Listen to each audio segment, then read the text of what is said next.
Hello, church. So we are back with you for our devotional for Friday, May 29th, as we continue our studies in the book of Ecclesiastes. We begin the 5th chapter, but I think I neglected to share with you the section heading that Towner is using. And so we're talking about aphorisms, these kind of statements that are going on. And in particular, for chapter 4, verse 9 through chapter 5, verse 7, and we'll be focusing on 1 to 7 in chapter 5 today. The aphorisms are on competition, cooperation, and vows. And so yesterday we had that part about the three-stranded cord, depending on the translation you are using. Having two so that when one falls, the other can help get them up, and that sort of thing. Look at the video yesterday if you didn't catch it. But so in chapter 5, we continue those aphorisms.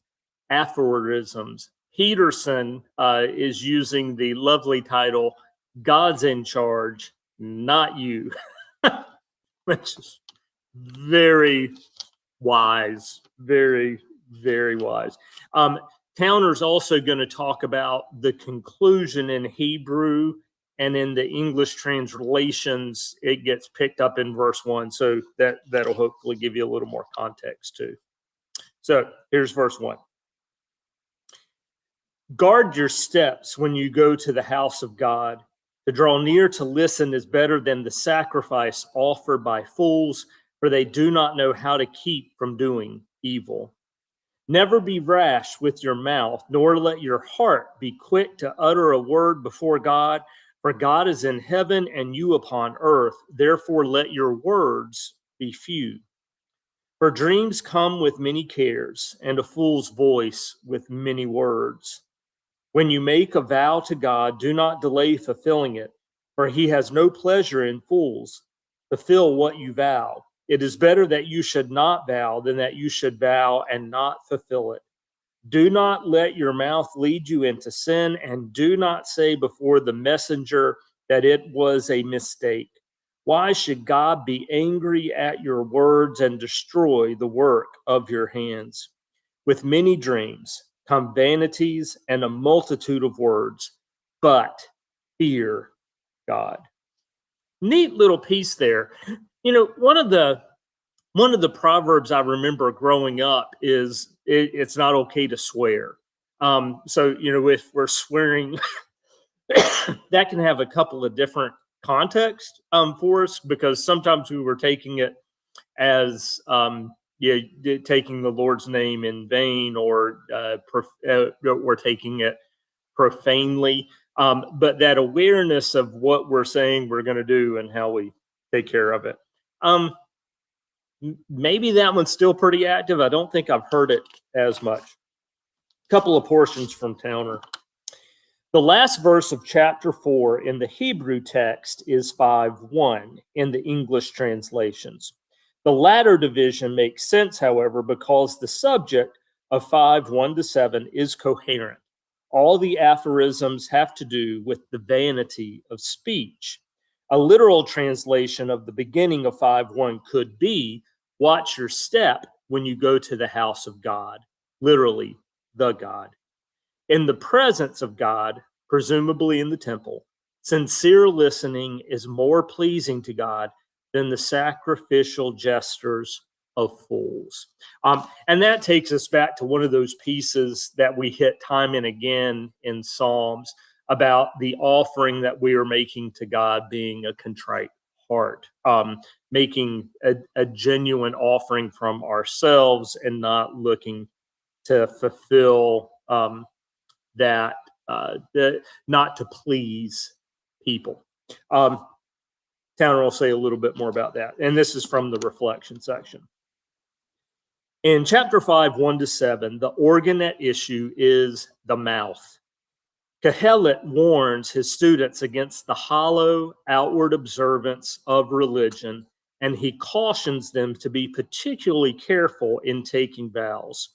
In issues of faith and philosophy alike, having a big mouth can get one into a lot of trouble.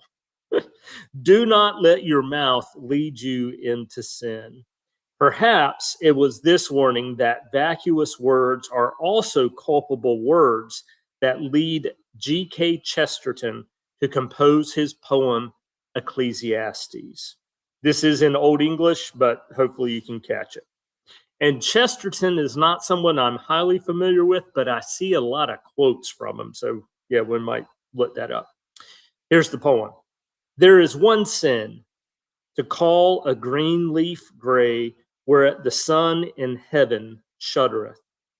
There is one blasphemy, for death to pray, for God alone knoweth the praise of death. There is one creed, neath no world terrors wing apples forget to grow on apple trees.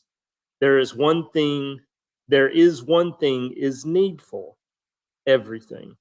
The rest is vanity of vanities.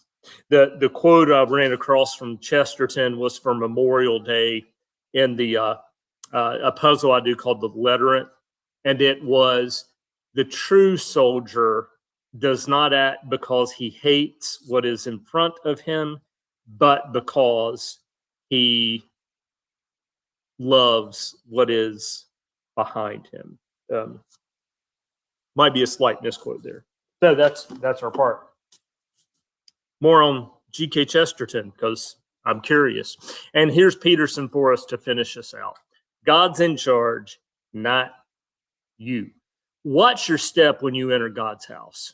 Enter to learn.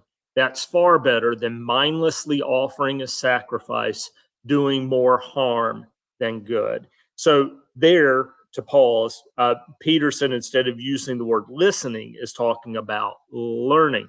I think same intent, just different phrasing.